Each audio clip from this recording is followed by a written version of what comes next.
Hey, namaste, namaskar, hello everyone. I'm your host Raisa Radhika Raju, and this segment is called Perspective.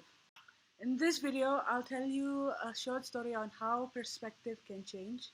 Then I'll tell you about the last week seminar we had, Tech Media Talk session 13. And after that, I'll conclude the whole video. First, I'm gonna tell you a short personal story that I actually lived through. So around a year ago, my cousin moved in with us, and I didn't really know how to actually hang out with people because I'm more of an introvert. I'm an only child, and I like to be alone. So I didn't know how I would feel. So I was just like, okay, yeah, sure, whatever. Um, so during this past year, every single day or once in a while, I'll see this guy. I'll talk to him, of course, like, hey, what's up? How are you? Because he's my cousin. And even though he works and stuff, we'll see each other at least once a week. And during the past year, I got to know him a bit better. He became more than a cousin to me. He was more like a brother. So technically, that kind of changed my perspective. That he, a cousin, can be more like a brother than a real brother itself, I guess. Next, I'm gonna talk about Tech Media Talk session 13 that we held on the 13th October 2015. The theme was change of perspective, and they had four presenters. Name: Yasha, Hata, Wahyudi, Karin, Binanto, and Aris, yohanes. Now, I'm sorry if I actually mispronounce those names because I usually mispronounce names. So, yeah. Continuing, Yasha Hata was talking about how technology has changed throughout the years and how it will change um, next few years. I mean, in the future. And actually, I agree with him.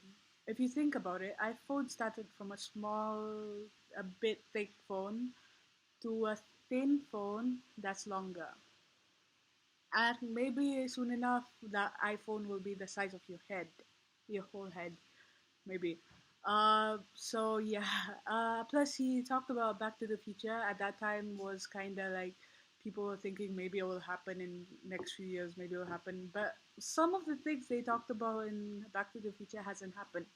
I mean, time machine cars, yeah, right, it hasn't happened.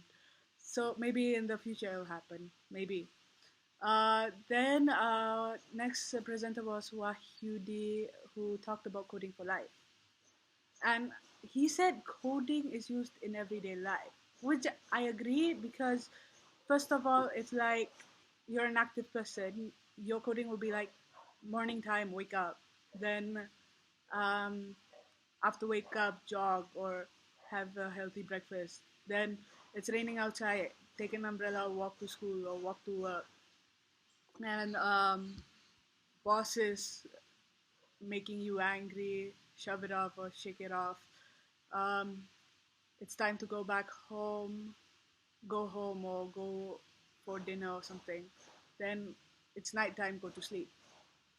That's your coding of life. If it's an active person, if it's a lazy person, of course, like it's morning, who cares? It's time to school, who cares?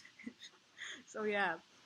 Uh, and he also said that nowadays anyone can code, kids, fashion designers, anyone, because technically coding is kind of easy to do if you actually try to relate it. And I don't really agree because I'm not a coder, but maybe it's true. And nowadays, kids can actually use technology to get away from real life or something. And I agree because 4-year-olds already have iPads. If I think about my childhood, the only time I got an iPhone, a phone itself, even though it's not touchscreen, was when I was 7. And that itself didn't have games, it didn't have anything, it was only for emergencies. Nowadays, kids have technology.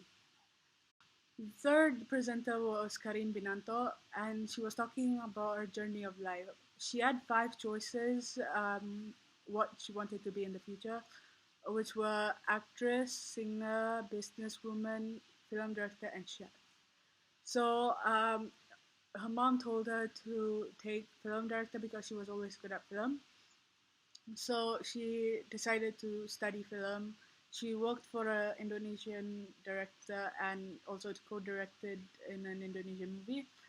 And afterwards, during that time, she kind of also sold cakes to others. And then she realized she wanted to sell cakes. So while doing film, I mean co-directing the movie, she sold cakes and slowly she got money because the money was coming in from her selling cakes instead of the movie itself. So she decided to open a small shop. Then after that, now it actually became bigger. The next presenter, fourth presenter, is Aris Yohanes, and he makes technology for the blind. He's been blind since he was 4, lost his father 3 years later, had to move to Jakarta, I think, when he was 11. Um, but his life after that became better because he went to the school for the blind. That then he actually liked the school because he fell in love with technology, and I guess that's where his passion came from.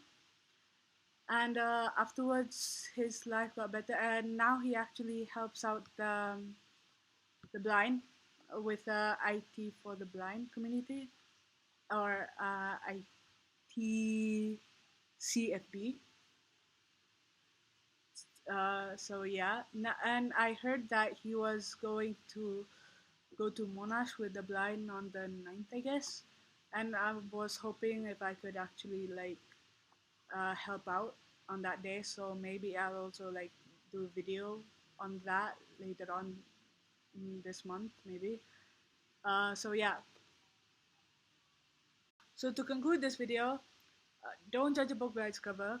Don't rely on your background if you're good at something else, and help out others as much as possible. Because with all these three, your life may be a bit more better every single day. Meaning you're more healthier mentally, spiritually, emotionally, and physically. So thank you for watching. Like, subscribe, comment, and peace.